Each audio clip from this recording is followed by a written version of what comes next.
the trilogy is really about digital, data, and AI. These are three intersecting forces. Right. And that data is the foundation for AI. Water everywhere, yet not a drop to drink. That to me sums up the paradox. My research is that over the next 15 years, 35 to 50% of all jobs will go globally. That's a humongous number. Hello and welcome to the Federal. You're watching Off the Beaten Track, a program where we take a wide look at some very important issue. My name is Nilanjan Mukhopadhyay. These days, not a day goes by that we do not hear or speak or use the phrase artificial intelligence. There are people like me who are not very, you know, tech friendly as they call it, or tech literate as they call it. So we use it more as some kind of a notion which we vaguely understand, not fully understand. Yes, it is becoming a bit more clear when we look at Google, try to go and search something. So it first shows something which is AI generated, then the other things. So that is it. But we are told that AI is changing everything that is there in the world. So we are going to be talking about AI, artificial intelligence, and the entire technological revolution which has been sweeping the world for the last few decades. But more importantly now. So I am joined in this program by Nitin Seth, who is the co-founder and the CEO of Incedo. Welcome to this program, Nitin. Uh, Many congratulations, because besides you being a major tech leader and a best-selling author, the reason why we are speaking with you, Nitin, at this moment is because you have very recently come out with this book, which is Human Edge in the AI Age. This is your third book, and you say that this is actually some kind of a trilogy of three books. Winning in the Digital Age was your first, Mastering the Data Paradox, and Human Edge in the AI Age. Now, you frame these three books in one single frame in a way, in the sense that they are related to each other in some way or the other, and it completes that entire span of things which you would like to say. Can you give us, for the benefit of our viewers, some idea about this entire framework which you have created? Thanks, Nilanjan. Very happy to be talking to you. So the trilogy is really about digital, data, and AI. These are three intersecting forces. These are the three biggest forces in the world of technology, which are impacting every aspect, not just of technology and business, but life. And I call them the trilogy or the trifecta or also the three Dev because they are very, very, they feed into each other. Yeah. So the digital is, of course, the digital interactions, are, all portals, websites, all of that. That generates a lot of data. Yeah. That generates a lot of data. Right. And that data is the foundation for AI. Yeah. Mhm. So it's like, these are feeding into each other, and it's very difficult to, while they are distinct forces in their own right, they also intersect with each other. Yeah. So it's sometimes difficult to say, where one stops and where other starts. So that's why Starts. I call them the trilogy or the trifecta. So yeah, and there is a natural sequence to these forces, and also my three books. I want to understand a bit about this coinage which you created, data paradox. I have not really been able to understand that. What is this paradox? To my mind, I'll try to give you a very simplistic explanation which is there in my mind, and you have to tell me that whether I am on the right track or not.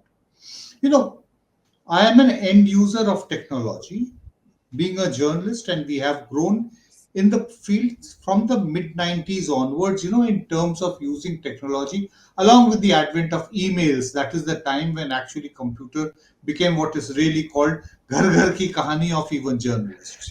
Till that time, we had these things only in the offices. But after email, everybody suddenly wanted to have a computer at that home. Prices also came down. So first there was the email and our own databases which we would create something. I remember one of the first projects which I did, the election commission. We were trying to create records of the election results from 1952 onwards, and these had to be manually typed into the thing because there was nothing called the online data business. That was simply non-existent. Then came the search engines, and the data started also flowing. Internet became cheaper, and then and finally now we are being told constantly, better watch out, you have spent the bulk of your period in the profession. Now you stand to get irrelevant unless you know what is AI. Now the data paradox is in the second phase, when we were getting a lot but there was much more available. So quite often, what happened was that we would get flooded, with the options, and in the end not being able to do what we are supposed to deliver. Is that something which you can, Absolutely, Nilanjan. Absolutely. In your own way, you have described the paradox very nicely. The paradox really is that there is a data explosion on one yes, I, hand, but on the other hand, there is very little that we're able to use. mm, So it's the water, water everywhere, yet not a drop to drink. mm, That to me sums up the paradox. Yeah. mm, And it's the vastness of the data itself, which makes it very difficult. It's like you're in the middle of the ocean, and there is water all around, but you can't drink it. That's the paradox. that is the real paradox. Now, on our program a couple of weeks ago, we had invited a financial expert, quite a known name in the world of, merchant banking, financial advice. He had been, flagging for quite some time the fact that the middle class is losing out on jobs. So we had a fairly long discussion where he said that AI is going to eat up jobs. And this is really going to be a big challenge for the middle class. How they manage, how they navigate through this period is going to be very crucial. While I was reading your book, you also talk about you accept the fact that AI signals the end of jobs. But you also say in the same breath that this is the beginning of the era of entrepreneurship. Now, but my question is, I'm being asking very elementary questions that if everybody becomes an entrepreneur, where is going to, where will they be able to sell their products? Who will be the customers? That Yeah. is something, I'm trying to put it very simplistically, but the idea is that, I find it very similar. Let me just complete, because I find it very strikingly similar to what the prime minister said a few years ago, like 2016 or 17, if I remember correctly, that stop being job seekers, all of you become job givers. Now, if everybody is, you know, no, giving jobs, then where are, how is this economically logical? Where does it come from? Let's see it in a slightly different way, Nilanjan. Yes, I definitely want Uh, to. where why entrepreneurship? Why this clarion call for entrepreneurship? See, it's a given that with AI and the tremendous progress that is happening in automation and productivity, jobs will go. Yeah. So Mhm. my research is that over the next 15 years, 35 to 50% of all jobs will go globally. That's a humongous number.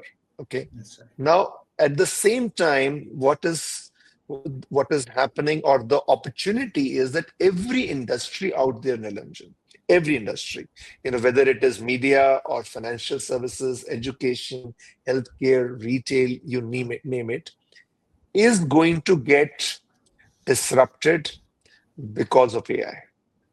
Mhm. Yeah. AI, the same AI which is going to impact jobs is also going to impact industries, is going to impact enterprises. Yeah. So you take financial Okay. services, a very big industry, quite a protected industry because of regulation.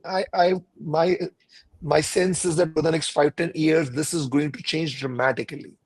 Yeah. Mhm. Now that disruption is like a Samudra Manthan. Okay. This Okay. disruption in each industry is going to create thousands, thousands of problem statements or opportunities to solve something new for a customer. Mm. Okay. And that is the opportunity for entrepreneurs. Now, AI is not an incremental disruption, Nilanjan. It's a very disruptive innovation. Mm. Whenever the innovation is disruptive, incumbents find it very tough. Yeah. And Mm. it's a challenger who comes in. Yeah.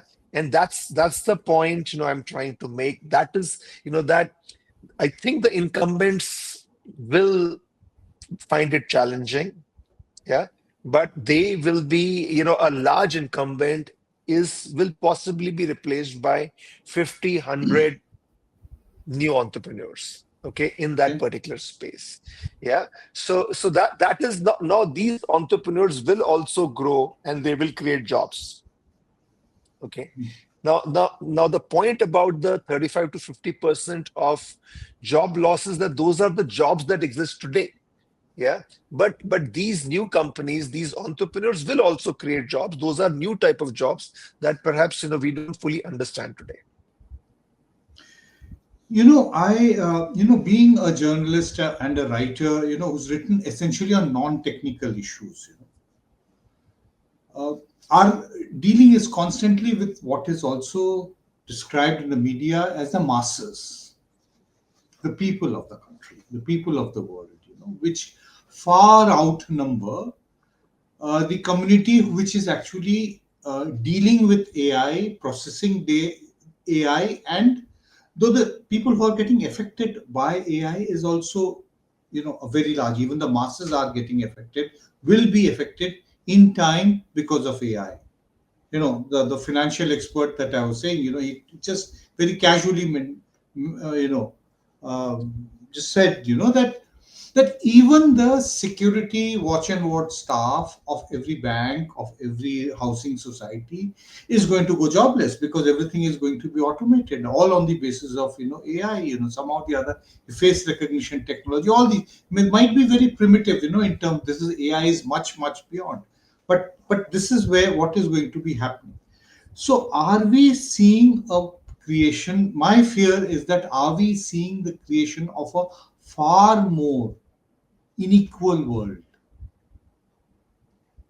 Um, I know that is a you're sitting in a possible. very vantage position. Your company is headquartered in the US. You would be listening to all these sounds also. So let me actually ask these very, There, there are there are there are there are opposing forces here, yes, Nilanjan. There are yeah. opposing forces. Okay. Now, one force is that AI and actually the trifecta, digital data and AI. The nature of these technologies is democratization. Okay. These Mhm. are democratizing technologies. The feature of AI is that it's very, very easy to use. Okay. So the first thing is that AI is not about technologists. AI is about masses. Who is it today that is not using ChatGPT? It is, and you don't need to be a technology expert. You don't need any programming to use it. In fact, with AI, it's the programming jobs that are going to go. Okay, so now, so AI is about masses, and it can actually be a great force for equalization, because whether you are sitting in Kakinada or Navsari in Gujarat or Bhatinda in Punjab, you have access to the knowledge, the content, and the tools which are available in San Francisco or Boston. And so that's a great force. That's a great force. And it will revolutionize things like healthcare, education, agriculture, which are for the masses. Yeah. So I think this is a great, great opportunity for democratization, especially for a country like ours. And that's one of the reasons I've written this book, that we have to take the fear factor out. It is happening. It is certainly Right. happening. So just by, so if something is happening, accept it. Make it your friend. Make it your Yeah. friend. Make it a force for good. Because if we don't, then we are certainly going to be left behind. The Right. inequality is going to be, I think, Nilanjan, about those who embrace it as an opportunity, and those who are struck by fear, and therefore inaction, and I think they are going to lose out.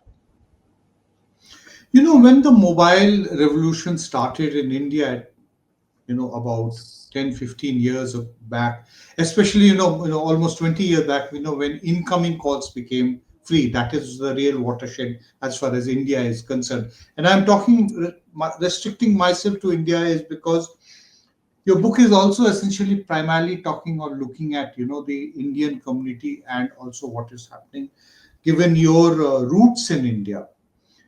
you know the mobile phone, for instance, we were all very skeptical about whether it is going to be used by the same masses or not. Now you will not find almost anyone, at least in the urban centers, who has a phone. Everybody, who is actually the lowest common denominator of the economic ladder, everybody has a phone, a smartphone. Very few people have push phones any longer, but the bulk of the users are essentially entertaining themselves. They're not using for any other purposes except being called for some job or some assignment, or being told to change the time.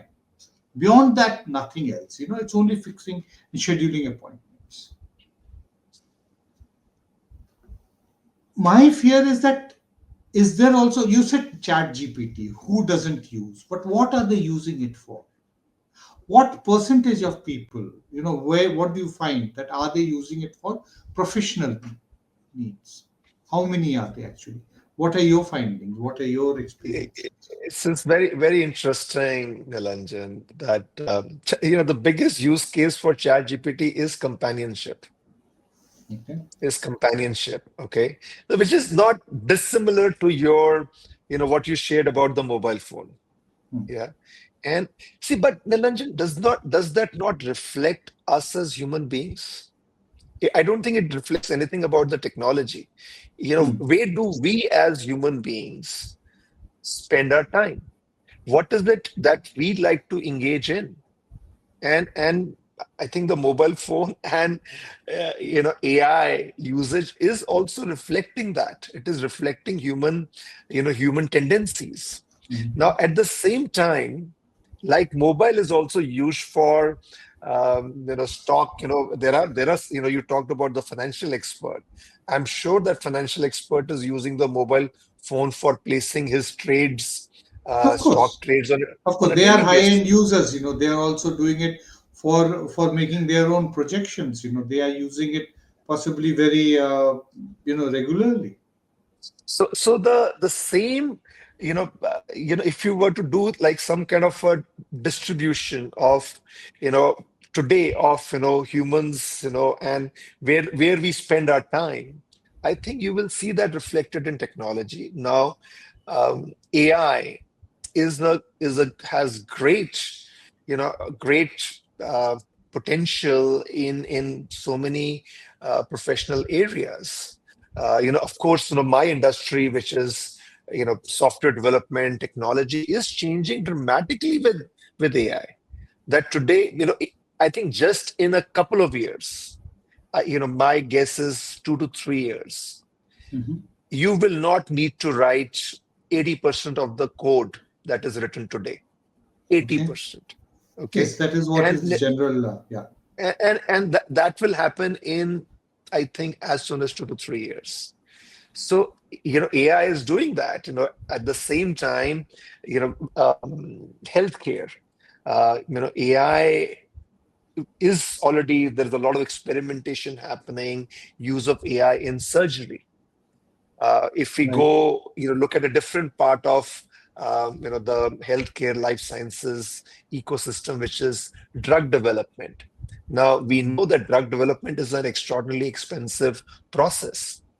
Now that is changing dramatically by Mhm. with AI, using synthetic data. So the use of the potential of AI is extraordinary. It's every aspect of life and every industry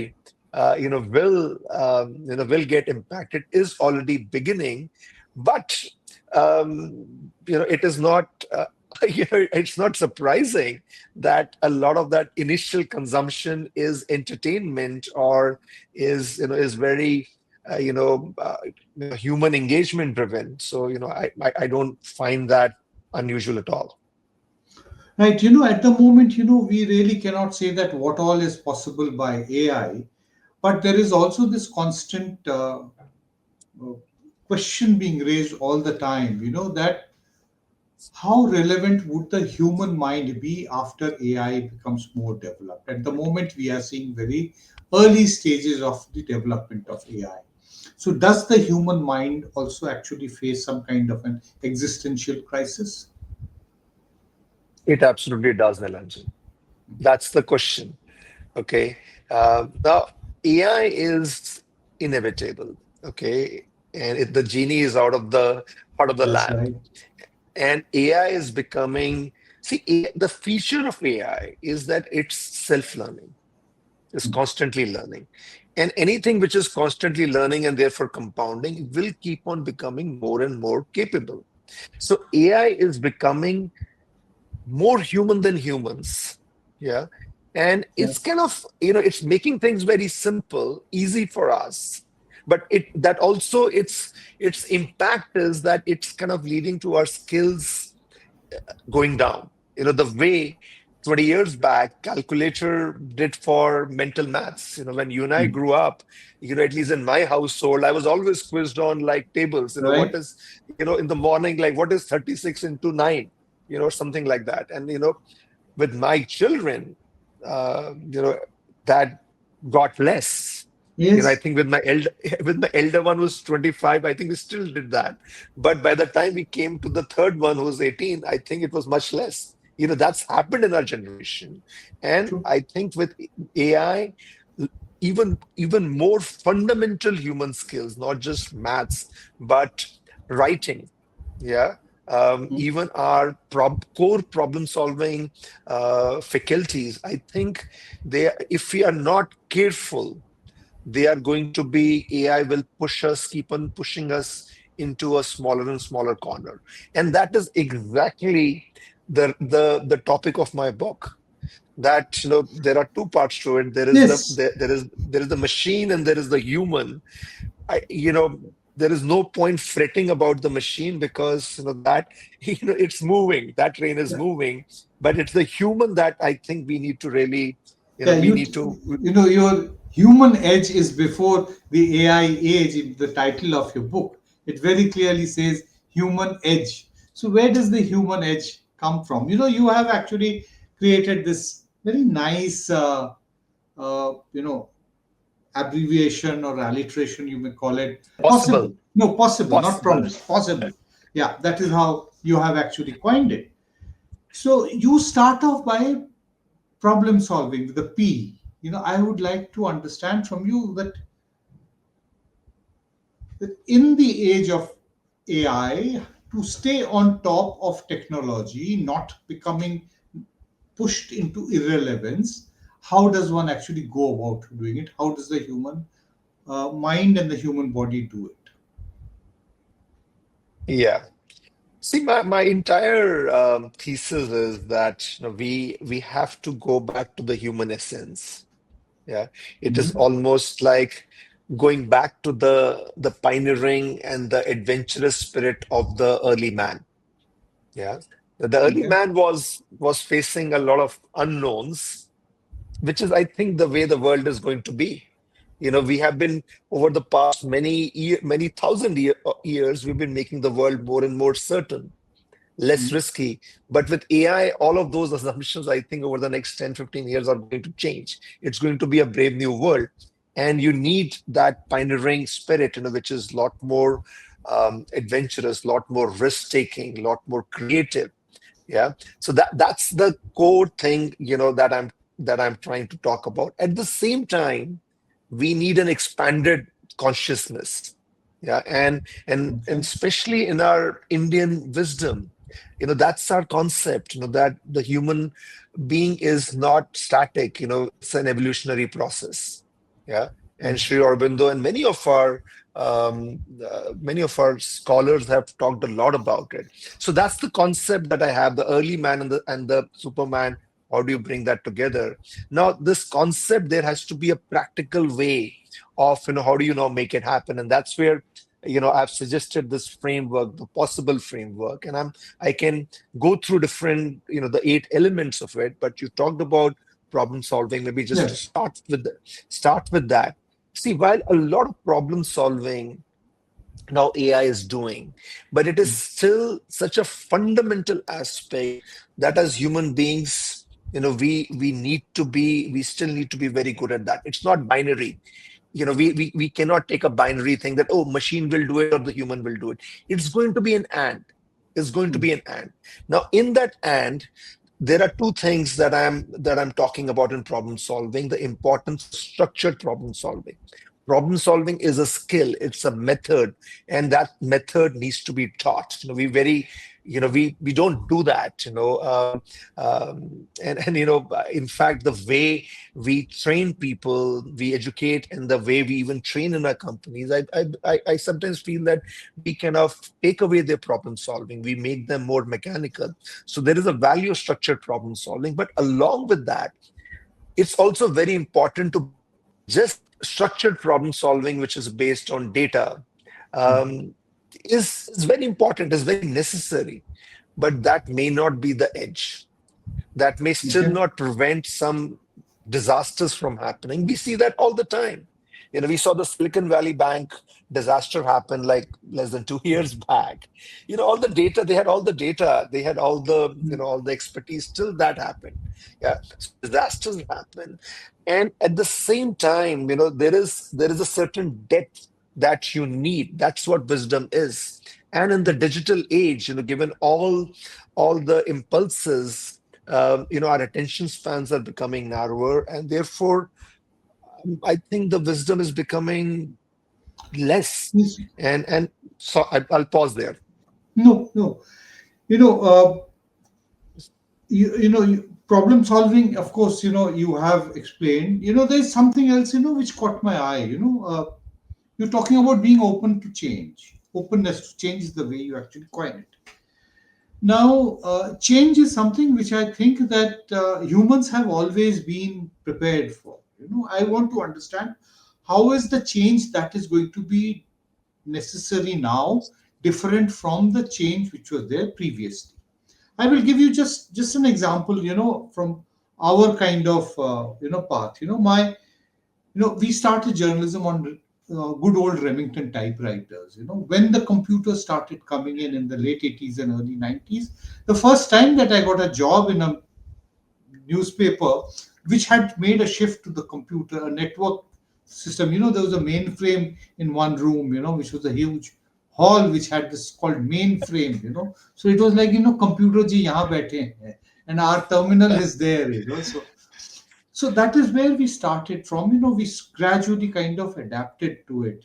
But what I understand is that the change which is going to be necessary now is going to be qualitatively and quantitatively different, which is going to affect everything. So, how does the human suddenly prepare for a different kind of change? What is your mantra, if I can actually ask you? Yeah, I think the key thing is that the magnitude of the change is very high, is very, Yes. very high. Um, and which is simply reflected in this, if you just focus on this one metric, that 35 to 50% of all global jobs might go in the next 10, 15 Right. years. I think that will tell us the entire story, which means that, the fundamental skills that are needed are going to be very different. Now, in most fields, the core skills that are taught are technical skills or hard skills. Yeah. So again, if I take the world of technology, that software development, and that you're defined by that. Hmm. Oh, I have expertise in Java or .NET or Python. Right. Now that bit AI is going to do mostly. Yes. So the way you had, the millions of people in India who are in this industry, and the way their skills, they saw their skills, the way the entire framework is laid out, in just a few years, that is going to change. Okay. Now, at the same time, there are going to be, we said that, okay, there are going to be opportunities for solving new problems. Now, that requires domain understanding. That Hmm. requires understanding of banking, of healthcare, of education, of media, whatever that industry. It's a very different type of skills. It also requires more of more creative solving skills, as opposed to just the analytical skill. Even in problem solving is different. We, you spoke earlier in the conversation about the Prime Minister saying, "Don't be a job seeker, be a job Be a giver." job I giver. would, yeah, I would slightly change that. Don't be a job seeker, be a problem seeker. Be a problem seeker Okay. that identify problems to be solved. Identify problems to be solved, and that really is, it's a very different mindset. Yeah, That's the because first if thing you which the prime ministers or any other politician has to do to solve problems. That is what they need to be the first and foremost. identification, problem Yes. identification. So it's a very different mindset. If you look at a flow of why, what, how, most of our education, most of our training is on what and how. Okay. Yeah, that is going to change very dramatically, and it has to anchor a lot more on the why, Right. understanding the why of things. Now, that is requires you to understand things more deeply. It cannot be bookish knowledge. It has to come from lived experiences. So that's the point I'm really trying to make, that in a world which is going to be dominated by machines, our edge is actually being more human. Okay. Okay. You cannot compete with AI on AI terms. The way we will compete and win So is we we we is by have to we have to sharpen those skills which are the basics of being human. That is something which you have to work on, absolutely, and you have to absolutely, and this has to be identified by each individual themselves. It cannot be done, but 100%, possibly 100%. by reading a book like yours, they will possibly get people will get a bit clues, and then maybe they'll find that suddenly their mind is opening up avenues, and they can think of how to process and how to face this oncoming challenge. That is something which I found that it that's something which I found, and I need to congratulate you for writing the book in a style that it kind of triggers the mind to do some further thinking, to do some further searching. Let me, instead of trying to take you through the entire book, I'd rather want, our viewers to actually buy a copy of your book, and because it is going to benefit them. Uh, Yeah. they may have, of course, yeah, they may have their disagreements with it. I might have my disagreements with several things. I do not want to get into all that. But let me come back to that entire thing, which you are actually saying, flood of entrepreneurship. That is something, which is one of my big social concerns, that if everybody is being besieged to become an entrepreneur, how will this be a real world? Then where is going to be the buyer? Everybody is an entrepreneur selling something or the other. It's almost, but why not? Like the entrepreneurs are producing different things, but the entrepreneurs are also producers and they're consumers, isn't it? It's in a Right. sense, I'm in sure an that you will say extreme. you'll also draw the examples from the B2B businesses. After all, people are selling to other businessmen. So, No, it's in a sense, if you go stay with the early man analogy, Nilanjan, it's kind of yeah. going back to the barter economy, no? That, you Okay. have, instead of few producers and many consumers, Hmm. you will possibly have many producers. Isn't that a good thing? And that producer is also a consumer. So I don't see um, any contradiction in that or any challenge in that.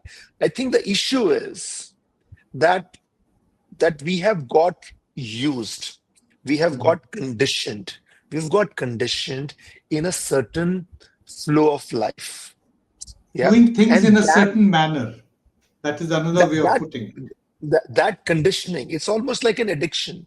It's become hardwired now that, as parents, we, children, okay, education, the purpose of education is a job, is Yeah. some kind of certainty.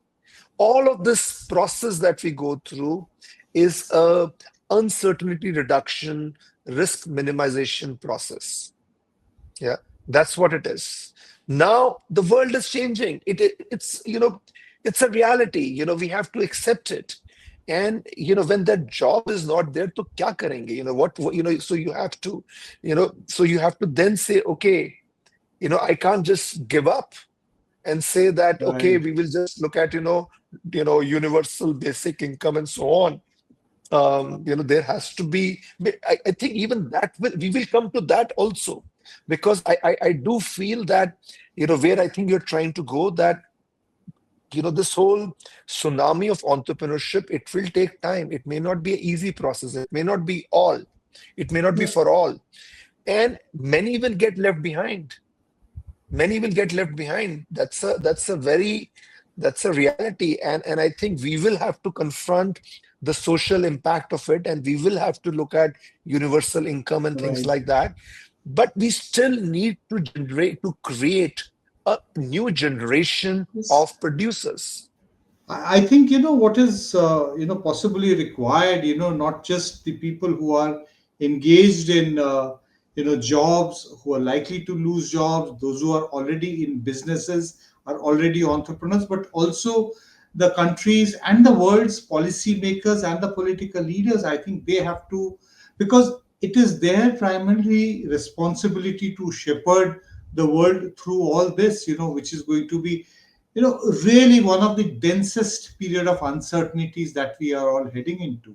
That is what I feel. And you have actually explained things very lucidly, and I did find, I would say that congratulations once again, because there are very large portions which are very, very lucid in this book. I still need to spend some more time reading on it, but thank you very much for having explained things and preparing people to navigate through this period of uncertainty that is surely not going to be escaped by them.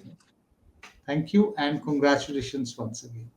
It's been a pleasure Thank you so much, Nilanjan. speaking Thank you. speaking with you and understanding a bit more about artificial intelligence. Thank you so much.